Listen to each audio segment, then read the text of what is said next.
Olá, olá, tudo bem, pessoal? Então, na aula de hoje falaremos sobre os pré-socráticos. Então, vamos lá tentar entender, né, gente, o que que são esses pré-socráticos. Primeiramente, a palavra pré-socrático quer dizer assim, antes de Sócrates, né? Pré quer dizer antes. Então, tipo, pré-vestibular, antes do vestibular, né? Pré-socráticos é antes de Sócrates. Mas vamos tentar pensar no seguinte, gente, não foi bem antes do que Sócrates. Muitos dos filósofos que são chamados de pré-socráticos, até é meio errado chamar assim, sabe? Porque eles são pré-socráticos por causa que eles pensam diferente de Sócrates. Porque muitos deles conviveram com Sócrates, então não são antes dele, né? Só pensam diferente. Esses pré-socráticos, eles são muitas vezes chamados de filósofos da natureza, porque eles dão mais atenção aos fenômenos da natureza, né, o planeta Terra, a physis, como eles chamam, né, do que ao homem, né? Quando chega o Sócrates, ele dá atenção mais ao homem, não tanto para a natureza. Então vamos lá, vamos pensar sobre os pré-socráticos, gente. Então, primeira coisa, né, lembrar que eles foram considerados assim os primeiros filósofos. Então, lá os primeiros filósofos foram os filósofos pré-socráticos. Pronto. Eles podem ser chamados também de cosmólogos. Nossa, olha o nome, né? Cosmólogos. Por que cosmólogos? Porque cosmo, eles chamavam meio assim de cosmos, né? A, a inteligência da natureza, assim, o meio como que a natureza se dá, né?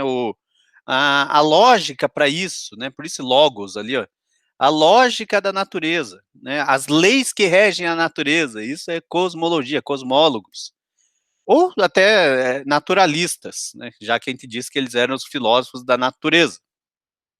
Eles viveram ali até quando, mais ou menos, né? Esses filósofos, eles bem, veja como é bem antigão mesmo, né, gente?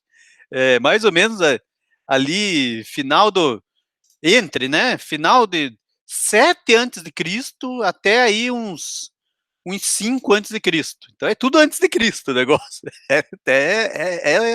É antigo mesmo, né? E eles viviam tentando investigar a natureza. E nunca esqueça, né? Natureza para esses filósofos se chamava de physis, com PH mesmo, sabe? PHYSIS. E o que é physis? Então, é a força criadora, né?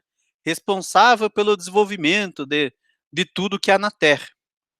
Eles se dedicavam a buscar explicações para esses fenômenos, né? Então, eles queriam explicar os fenômenos da natureza. Era isso que esses filósofos queriam, né? Que fenômenos? Ah, sei lá, chuva, a maré, né? Na geografia você estuda aí, não estuda que a maré cheia é na lua cheia e na lua. Qual que é? A maré cheia é na lua. Maré alta, né? É na lua cheia e na lua nova. Maré baixa é na minguante e na crescente, né? Isso a gente sabe hoje. E ele já se preocupava naquela época, né? Chuva, hoje você sabe que há o ciclo da água, tudo, né? Naquela época eles buscavam entender, nossa, como é que cai chuva, né? Antes deles, o que o pessoal pensava, gente? O pessoal atribuía todos esses fenômenos da natureza aos mitos. Era tudo mito. Por que tá chovendo? Porque o Deus não sei o que mandou água, né? Tá chorando o Deus lá. Porque tem trovão, o Deus tá zangado com nós aí. Então era assim, né? Aí depois, quando chegou esses filósofos da natureza, eles começaram a dar razão para os fenômenos, né? Vamos explicar tudo, só que de maneira racional, como que é para ser mesmo, entendeu? É isso, gente. Aí olha só, né? Na verdade, eles buscavam. O que esses filósofos eles buscavam, assim? Era uma tal de arqué. Olha o tipo da palavra, né, gente? A-R-C-H-E, né? Até com. É arqué. O que era esse arqué, gente? Era o princípio de tudo. Era a força que criou tudo, né? Na verdade, eu já falei agora hoje ainda, né? Agora para vocês aí na aula, que physis, né? Era a força criadora toda. Mas a arqué é, é algo assim que sempre existiu e que existe independente da vontade dos deuses, da vontade dos homens. Esse arqué, assim, physis é a força criadora e arqué é a substância, né? É com a arqué que foi organizado todo o planeta, né? É, é por causa dessa essência da arqué é que tudo tem forma, né? Tudo tem vida no planeta. Então, para eles, né, com estudo e dedicação, o ser humano assim ele podia compreender essas regras naturais da natureza, né? Ó, regras naturais da natureza, né? Tipo, podia compreender essa arquê. É doido, é doido. É legal você dar uma pesquisadinha também no que é essa arquê. E como que isso era possível? Por meio de um instrumento precioso, né? Qual que é o instrumento mais precioso do filósofo? Né? Pelo menos desses aí. A razão, gente. Né? A razão. Tem que ter a razão, gente. Tem que ser racional o negócio. Para esses filósofos da natureza,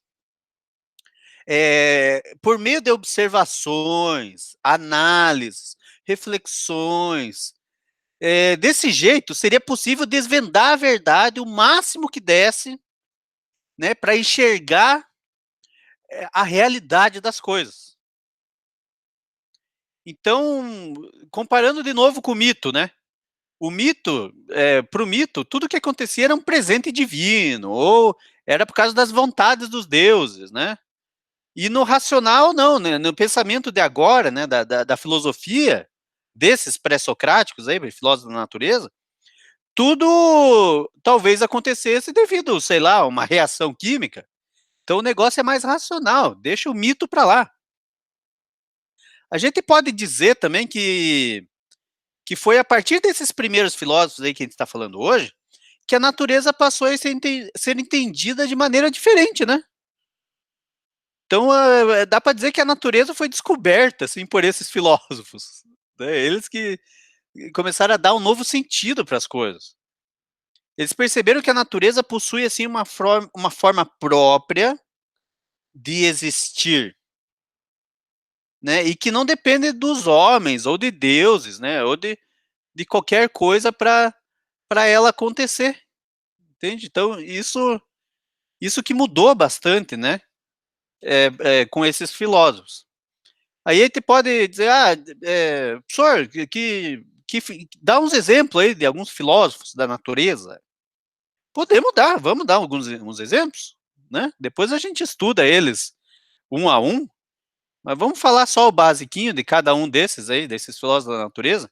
Então a gente tem lá o Tales de Mileto. O Tales de Mileto, ele dizia que a arquê era água. Então tudo era a partir da água, né? A gente sabe que a água tem vários estados físicos, né? Não tem sólido, gasoso, líquido, que é mais comum, né? Então a água ela tem várias formas. Então assim ele dizia que eram todas as coisas. Assim como a água pode modificar suas formas, né? Tudo pode modificar também, né? Então tudo tem a ver com a água. Depois veio um que se chamava Anaximandro. Né? Os nomes eram meio complicadinhos na época, né? Anaximandro. E o nome é complicado e o que ele dizia também não era muito fácil, não, né? Ele disse que a arquê para ele era o apeiron. Ele fala cacetada, professor. Ô, Ramicão, o que é apeiron, meu? Então, apeiron, na verdade, quer dizer assim, é algo que não é material. Então, apeiron é algo que é infinito. Então, a origem de tudo não está em algo material, está em alguma força, talvez. Então, esse era o Anaximandro que dizia. Aí depois tinha tal de um Anaxímenes. Olha, cada um, né, gente? Anaxímenes. que dizia o Anaxímenes, né? O Anaxímenes dizia que tudo começa, a arquê para ele era o ar. Então, o Anaxímenes, ele viveu mais ou menos entre o Tales de Mileto e o Anaximandro, né? Então, na verdade, ele foi aluno do Anaximandro, né? Tipo, não propriamente aluno, mas ele, né, pegou as ideias do Anaximandro ali e pensou sobre elas, né, pelo menos. Então, ele ficou no meio termo entre o Tales de Mileto e o Anaximandro. Então, ele não disse nem que era água, nem que era o apeiron.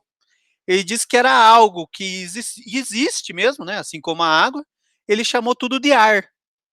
Então, a arquê para ele era o ar. O ar. Por quê? Porque o ar ele existe, mas ele não é tão palpável, né? Como a água. Então ele fica no meio termo entre o apeiron e a água, né? Então tudo veio através do ar. E o Pitágoras, né? Daí depois surgiu o Pitágoras. E Pitágoras até teve uma escola para ele mesmo, né? Escola pitagórica.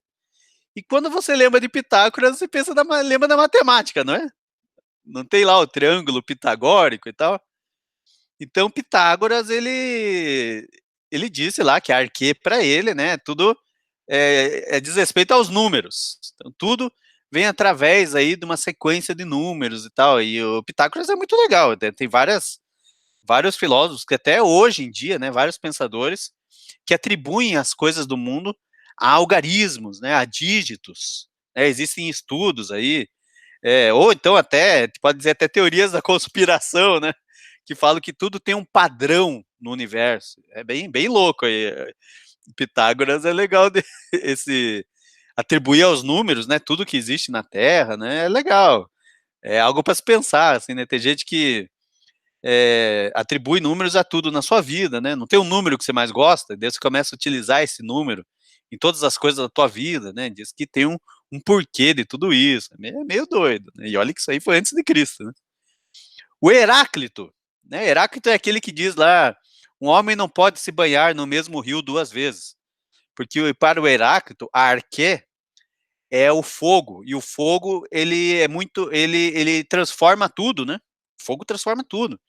Então, por isso, para Heráclito, a arquê, na verdade, é um fluxo de coisas. Tudo é mutável, tudo muda. Nada permanece da forma que é. Né? Então, para ele, tudo muda. Aí existe também, né, outros filósofos. Vamos pensar aqui em outro.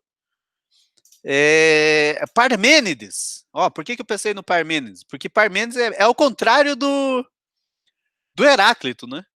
Então, para Parmênides, na verdade, não muda. Vou te falar a frase que o Parmênides falava, você vai falar, pô, pelo amor de Deus, coisa mais louca, mas é isso aí. O Parmênides dizia assim, que o ser é, o não ser não é. Não é lógico isso? Então, se o ser é, ele não muda. Se ele mudar, ele não é mais. Entendeu? Então, o ser é, o não ser não é. Então, nada muda. Na verdade, gente, você tem que pensar assim, ó, a essência das coisas é imutável. A essência. Tipo, você é um ser humano. Isso não vai mudar. É imutável. Mas a aparência muda. A aparência é mutável. Você é um ser humano talvez diferente de outro ser humano, né? Mas a essência é a mesma. Então, para Parmênides, a essência era menos. A essência tinha a ver com a aletheia. Quem se chama aletheia aí? Aletheia quer dizer verdade. Olha que legal, né? É um belo nome, eu gosto muito. E depois desse Parmênides teve tal o Demócrito, né? Demócrito, a teoria dele era depois ficou sendo conhecida como atomismo, né? Ele acreditava que tudo partia de um átomo. Átomo quer dizer algo indivisível, né? Então veja que Demócrito estava bem à frente do seu tempo, né, gente? Bem à frente do seu tempo. Ok? Espero que tenham entendido um pouco aí sobre os pré-socráticos. E numa próxima aula a gente explica melhor, né? Pedacinho por pedacinho. E de alguma forma que seja mais diferente aí para a gente pegar. Legal aí. Os pré-socráticos. É legal aí. Vale a pena a sua pesquisa. Beleza, gente? Um abraço e até mais!